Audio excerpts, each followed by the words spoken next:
So guys, जैसा कि हमने पिछले एपिसोड में देखा कि शियाओ ने उस इमोर्टल ब्लड का इस्तेमाल करके बॉडी ब्लेड को बनाया था जो किसी भी चीज को काट सकती थी। अपनी पावर को टेस्ट करने के लिए वो बॉर्डर पार चला गया था जहां नेदरवर्ल्ड के लोग वांग को ढूंढ रहे थे और उसे मारना चाहते थे, पर शियाओ ने अपना वेश बदल लिया था ताकि उसे पहचान ना पाए और उन्हें चुन चुन कर मार सके। और उसने ब्लू आइड लायन पर हमला करके उसे काट कर नष्ट कर दिया था और वो धीरे धीरे नेदरवर्ल्ड के सभी यंग पेटिशनर को मारने लग गया था। वहीं वू फेंग भी सामने आ गया था और देखते ही देखते नेदरवर्ल्ड के और भी यंग पेटिशनर वहां आ गए थे और वो एक साथ शियाओ पर हमला करने वाले थे, पर उन्हें पता नहीं था कि वही हुआंग है। फिर अब हम देखते हैं कि नेदरवर्ल्ड के एंसेस्टर एक रिचुअल करते हैं और वो कहते हैं कि एक प्राचीन अवशेष है जो जल्दी 9 हेवन में खुद प्रकट होने वाला है। जो भी इसे प्राप्त कर लेगा वो स्वर्गीय खाई को तोड़कर एम्परर बनने का रास्ता बना सकता है। और नेदरवर्ल्ड के लोग उस सेक्रेट ऑब्जेक्ट को जब्त करने की शपथ लेते हैं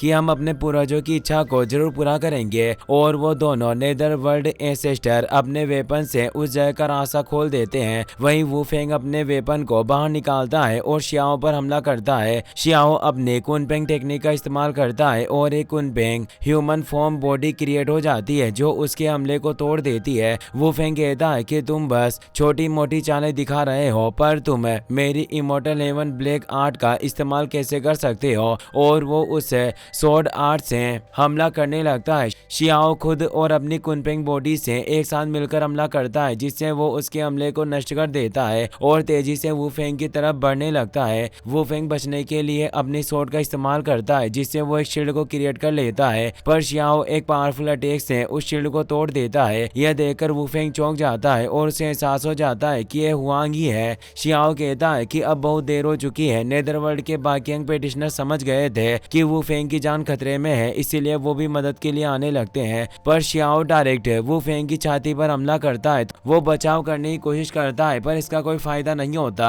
शियाओ उसे दूर फेंक देता है और अपनी सील टेक्निक का इस्तेमाल करके वू फेंग की सोल बॉडी पर सील लगा देता है ताकि वो किसी को उसकी सच्चाई ना बता सके। दोनों सर्पेंट ब्रदर पूरी तरह से हैरान थे। वो कहते हैं कि ये दिखने में तो एक मामूली आदमी लग रहा था, पर फिर भी ये बाई वू फेंग की आत्मा को सील करने में कामयाब रहा। जबकि वू फेंग प्राचीन कबीले से था, उस सील की वजह से उसे दर्द हो रहा था और वो बचाव में अपनी जायंट बॉडी के साथ एक चेन अटैक शुरू कर देता है। वू फेंग कहता है कि वांग, मैंने 3 साल तक घोर एकांतवास में ट्रेनिंग ली है। मैंने अमरता का सच्चा अर्थ समझ लिया है। ये जंजीरें दुष्टों का नाश करती है और ये मेरी अतीत की शर्म को मिटा देगी और तुम पूरी तरह से खत्म हो जाओगे। और वो दबाव के बावजूद अपनी पूरी पावर लगा रहा था। शियाओ को उन जंजीरों ने घेर लिया था, पर वो खुद पूरी तरह से बाहर आ जाता है और फिर वू फेंग की तरफ एक पावरफुल हमला करने बढ़ता है। वू फेंग इससे बच नहीं पाता और एक तेज एक्सप्लोजन के साथ वो पूरी तरह से नष्ट होकर मारा जाता है।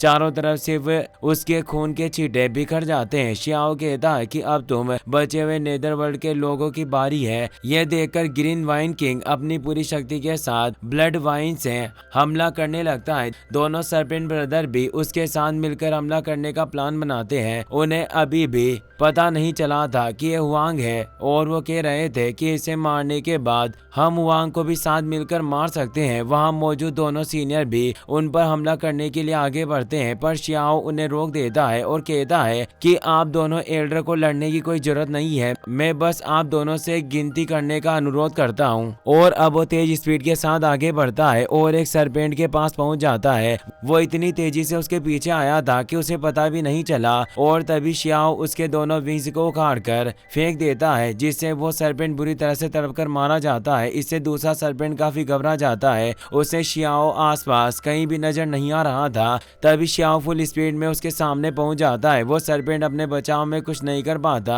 और शियाओ उसे लगातार पंच मारता रहता है और आखिर में एक पावरफुल पंच के साथ उसे पूरी तरह से खत्म कर देता है। अब शियाओ ग्रीन वाइन के पास पहुंचता है। वो भी काफी डरा हुआ था, उसके पसीने छूट रहे थे। शियाओ अपने दोनों हाथों से उसे पंच मारता है और उसे पूरी तरीके से खत्म कर देता है। इससे नेदरवर्ल्ड के सभी सैनिक काफी ज्यादा डर गए थे, उनका मनोबल टूट रहा था। वो दोनों सीनियर एल्डर भी पूरी तरह से हैरान थे और कहते हैं कि इस लड़के ने एक साथ टॉप 10 किंग्स में से 4 को हरा दिया। शियाओ कहता है कि मैंने उस ब्लू आइड लायन को भी मारा है, इसीलिए उन्हें मिलाकर ये 5 हो गए हैं। तभी एक तेज फ्रीक्वेंसी गूंजती है क्योंकि नेदरवर्ल्ड का ड्रैगन एग्जीक्यूशनर युद्ध के मैदान में आ जाता है और अपने साथियों से कहता है कि किसी ने लगातार हमारे 5 किंग्स की हत्या कर दी है। सभी ड्रैगन स्लेयर्स मेरी आज्ञा सुनो, इस दुष्ट लड़के को घेर कर मार डालो। और वो सभी फुल स्पीड में शियाओ को मारने के लिए आगे बढ़ने लगते हैं। शियाओ उन दोनों सीनियर से कहता है कि विदेशी दुनिया की सेनाएं आगे आ रही है, इसीलिए आप सभी पीछे हट जाइए, अब यहाँ और देर मत करो। जिस पर सीनियर कहते हैं कि अब तुम क्या करोगे। शियाओ कहता है कि मैं निश्चित रूप से यहाँ बहुत ही अच्छा शिकार करूंगा और वो फुल स्पीड के साथ आगे बढ़ता है। वो अकेला ही पूरी सेना पर टूट पड़ता है। वो एक बार में कई सारे पेटिशनर को मार रहा था और फिर जमीन पर एक पावरफुल पंच मारकर सभी नेदरवर्ल्ड पेटिशनर को हमें उछाल देता है और शियाओ जायंट और बाकी सभी को आसानी से मार डालता है। वहीं फिर हमें नेदरवर्ल्ड के एरिया का सीन दिखाया जाता है जहां नेदरवर्ल्ड के लोग अपने घायल सैनिकों को लेकर जा रहे थे। तभी वहां 3 पेटिशनर पहुंचते हैं जो बातें कर रहे थे कि एक ही दिन में हमारे 5 ग्रेट टैलेंटेड किंग्स मारे गए, जिससे हमारी सेना का मनोबल लगातार टूटता जा रहा है। क्या वाकई कोई हालात बदलने वाले हैं। जिस पर तीसरा पेटिशनर कहता है कि क्या हुआंग ने कोई कदम उठाया है जिससे ये सब हो रहा है। दूसरा पेटिशनर कहता है कि हुआंग नहीं था बल्कि वो एक अलग ही व्यक्ति था जिसे हमने पहले कभी नहीं देखा। तीसरा पेटिशनर कहता है कि मैंने कभी नहीं सोचा था कि हुआंग के अलावा कोई और भी 9/11 में इतना ज्यादा टैलेंटेड होगा। क्या ऐसा हो सकता है कि किसी दूसरे लोग से आए फॉरबिडन रियल्म के लोगों ने फिर से इस फाइट में हस्तक्षेप किया हो और अब हालात काफी बिगड़ते जा रहे हैं। आखिर हम उस लड़के को हमारे शहीद सैनिकों को रोंदकर अपनी प्रतिष्ठा बनाने की अनुमति कैसे दे सकते हैं। उस नेदरवर्ल्ड के शिविर में एक एल्डर भी मौजूद था जो कल्टिवेशन कर रहा था। वो तीनों पेटिशनर उसके पास आते हैं और कहते हैं कि हम आदरपूर्वक रॉयल वंश के टैलेंटेड बींग्स को युद्ध में भाग लेने का अनुरोध करते हैं ताकि वो उस इंसान और हुआंग को कुचल सके और हमारी सेना का मनोबल वापस ला सके। नेदरवर्ल्ड एल्डर कहता है कि शाही वंश के लोग कोई ऐसी चीज नहीं है जिन्हें कोई भी अपनी इच्छा से बुला सके। इस पर एक पेटिशनर कहता है कि फिर क्या टॉप रैंक किंग है जिमिंग सामने आ सकते हैं। एल्डर बताता है कि जिमिंग अभी एक महत्वपूर्ण मोड़ पर है जहां उसे सफलता प्राप्त हो सकती है। जो भी उसे परेशान करने की हिम्मत करेगा उसका शरीर और आत्मा दोनों मिट जाएंगे। और वो उन पेटिशनर पर दबाव बनाने लगता है। वो तीनों काफी डर जाते हैं और माफी मांगते हैं। एल्डर कहता है कि तुम ज्यादा चिंता मत करो, एम्परर गेट के अंदर और बाहर सब कुछ हमारी नजरों में है। 5 रॉयल कबीले के टॉप एक्सपर्ट को पहले ही भेजा जा चुका है। वे शहीदों के सम्मान में उस लड़के का रक्त बलिदान करेंगे। इसके अलावा वो लड़का दिन रात सेनाओं का नरसंहार कर रहा है। आखिर अकेला आदमी कितने दिन सह पाएगा।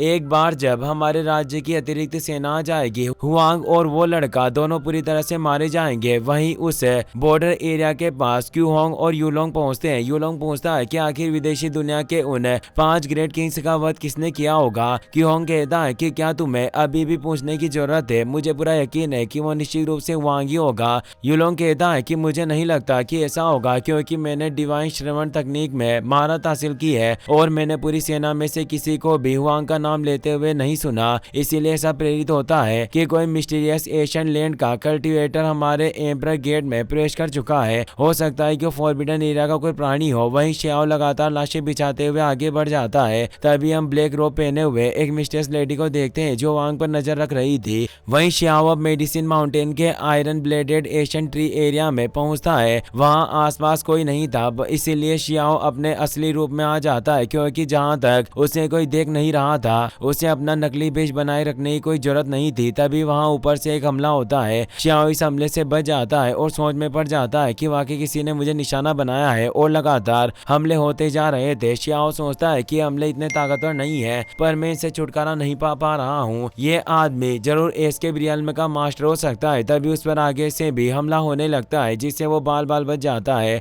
और अब वो लड़ने के लिए तैयार हो जाता है। वो सोचता है कि हमारी दुनिया से एम्परर गेट के बाहर निकलने के लिए पहले फॉर्मेशन मंच से होकर गुजरना पड़ता है। विदेशी दुनिया के जो भी लोग ऐसा करते हैं उन्हें हेवनली खाई का सामना करना पड़ता है। इसीलिए ये व्यक्ति जो मुझ पर हमला कर रहा है ये जरूर एम्परर गेट के अंदर से ही कोई हो सकता है। तभी एक जायंट हैंड से नीचे हमला होने लगता है। शियाओ अपने डालवो इमोर्टल स्वॉर्ड को बाहर निकालता है। ये स्वॉर्ड इस पर जितना ज्यादा दबाव पड़ता था ये उतनी ज्यादा पावरफुल होती जाती थी। इसीलिए शाओ इस स्वॉर्ड का इस्तेमाल आगे बढ़ने के लिए करना चाहता था और वो उस जायंट हैंड पर हमला करके उसे नष्ट कर देता है, पर इससे शियाओ भी दूर खिसक जाता है। वो हमला करने वाली और कोई नहीं बल्कि वही मिस्टीरियस लेडी थी जो आवाज बदलकर बात कर रही थी। वो कहती है कि अब वाकई काफी इंप्रेसिव स्वॉर्ड है, अब से ये मेरी होगी। शियाओ कहता है कि तुम दिन में सपने मत देखो और वो लड़ने के लिए तैयार हो जाता है। इसी के साथ ये एपिसोड यहीं खत्म हो जाता है। अगर आपको वीडियो पसंद आया हो तो इसे अपने दोस्तों के साथ जरूर शेयर करें। साथ इस वीडियो को लाइक करने के साथ साथ चैनल को सब्सक्राइब जरूर कर लें। Thanks for watching.